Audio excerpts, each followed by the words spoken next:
আসসালামু আলাইকুম। আপনারা যারা ল্যাপটপ ইউজ করেন অনেকেই এই সমস্যায় পড়ে থাকেন। এক, অটো কাজ করে, অটো সব কিছু ডিলিট হয়ে যায়, কোনো কাজ করা যাচ্ছে না। এই সমস্যায় অনেকেই পড়ে থাকে। কোনো কাজ করতে গেছেন, ডিলিট হয়ে যাচ্ছে, কার্সার লাফাচ্ছে, এরকম সমস্যা হয়। এর মূল কারণ হলো কিবোর্ড সমস্যা। দেখেন ল্যাপটপটি আমি যে আইকনে ক্লিক করি ওই আইকনটি ডিলিট হয়ে যায়। কেন ডিলিট হয়? কারণ এখানে কিবোর্ডের ডিলিট বাটন প্রেস বা চাপ পড়ে আছে, এর কারণে ডিলিট হয়ে যায়। তো কিবোর্ডটি যখন ডিসকানেক্ট করা হবে তখন ডিলিট আর হবে না। দেখুন এই যে ডিলিট বাটনটি, এই বাটনটি মূলত চাপ পড়ে আছে, যার কারণে প্রতিটা ফাইল, ফোল্ডার, আইকন ডিলিট হয়ে যায়। আমি দেখানোর চেষ্টা করব কিবোর্ডটি খুলে কিভাবে ডিসকানেক্ট করতে হয় কিবোর্ড, এটা আমি আপনাদেরকে দেখানোর চেষ্টা করব। তো দেখুন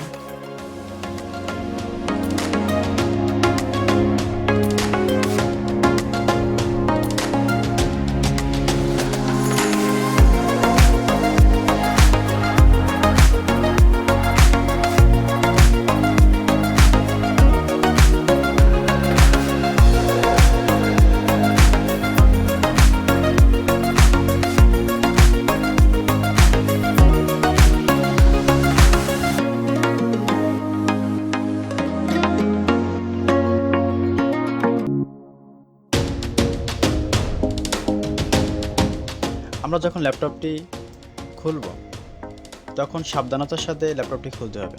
প্রথমে আমরা চার্জারটি খুলে নেই।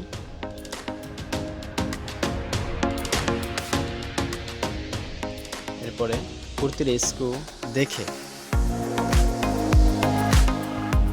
কোন জায়গায় স্ক্রু আছে, কোন জায়গায় রাবার আছে, ওইগুলো দেখে আমরা খুলব। না হয় একটা স্ক্রু খোলার পরে যদি দেখি আর একটা স্ক্রু থেকে আছে, তাহলে যখন কাভারটি খুলব তখন কাভারটি ভেঙে যেতে পারে অথবা ড্যামেজ হতে পারে। এজন্য আমরা প্রতিটি স্ক্রু দেখে দেখে খুলব। এটি মনোযোগ দিয়ে দেখতে হবে যে কোন জায়গায় আমার স্ক্রু আছে, কোন জায়গায় রাবার দেওয়া আছে, রাবারের নিচে স্ক্রু আছে কি না। যদি না থাকে তাহলে তো ভালো, আর যদি রাবারের নিচে স্ক্রু থেকেই থাকে তাহলে কিন্তু ল্যাপটপটি কেসিংটি নষ্ট হয়ে যেতে পারে। এজন্য আমি প্রতিটি পার্ট বাই পার্ট দেখানোর চেষ্টা করতেছি। আপনারা ধৈর্য ধারণ করে ভিডিওটি দেখবেন, তাহলে আশা করি আপনারা শিখতেও পারবেন। যদি কারো ইচ্ছা থাকে এই ল্যাপটপ সার্ভিসিং কীভাবে করে, তাহলে আমাদের ভিডিওগুলো প্রতিনিয়ত দেখতে থাকুন। আর যারা ল্যাপটপ ইউজ করেন ব্যবসার উদ্দেশ্য নেই, কিন্তু আপনারা যখন ইউজ করেন তখন এই সমস্যায় পড়েন, এই সমস্যা থেকে মুক্তি পেতে আমাদের এই ভিডিওগুলো দেখতে পারেন। তাহলে আশা করি প্রতিটি ভিডিও দেখলে আপনি এই সমস্যা থেকে মুক্তি পেতে পারেন। প্রতিটি স্ক্রু খুলতেছি। এখানে ভিডিও ক্লিপটি ফাস্ট করে দেওয়া হয়েছে, কারণ অনেক বড় বা লম্বা হতে পারে ভিডিওটি। এজন্য আমি স্ক্রিপ্টটি তাড়াতাড়ি দেখানোর চেষ্টা করতেছি।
ল্যাপটপের প্রতিটি স্ক্রু আমার লাগানো শেষ, তবে আমি এখন অন করে দেখাবো যে সমস্যাটা ছিল ওই সমস্যাটা কি সমাধান হয়েছে কিনা। এজন্য আমি আগে চার্জার কানেক্ট করে নিই। চার্জার কানেক্ট করে নিলাম পাওয়ার বাটনে, পাওয়ারটি অন করলাম। হ্যাঁ, আমার ল্যাপটপটি অন হইতেছে। দেখুন ল্যাপটপটি অন হয়ে গেছে। এখন আমরা দেখি আগের মতো কোনো আইকন ফোল্ডার ডিলিট হয় কিনা।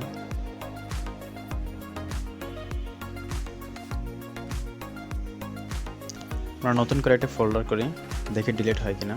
হ্যাঁ, একটা ফোল্ডার করলাম। হ্যাঁ, ক্লিক করার সাথে ফোল্ডারটি ওপেন হইতেছে কিন্তু ডিলিট হচ্ছে না। মূল সমস্যা ছিল কিবোর্ডের কারণেই আমার ফোল্ডারটি ডিলিট হয়ে যেত।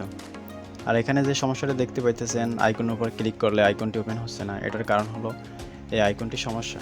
এই সফটওয়্যারটি যে দেওয়া আছে এই সফটওয়্যারটি সমস্যা, যার কারণে ওপেন হচ্ছে না। কিন্তু মূল বিষয় ছিল ফোল্ডার বা আইকন ডিলিট হয়ে যাওয়া। এখন দেখতেছেন পুরোপুরি কাজ করতেছে। প্রতিনিয়ত আমাদের ভিডিও দেখুন। আমি প্রতিনিয়ত ভিডিও দেওয়ার চেষ্টা করব, ল্যাপটপ, কম্পিউটার, প্রিন্টারের সমস্যা সমাধান করার চেষ্টা করব। আমাদের সাথেই থাকুন। ধন্যবাদ।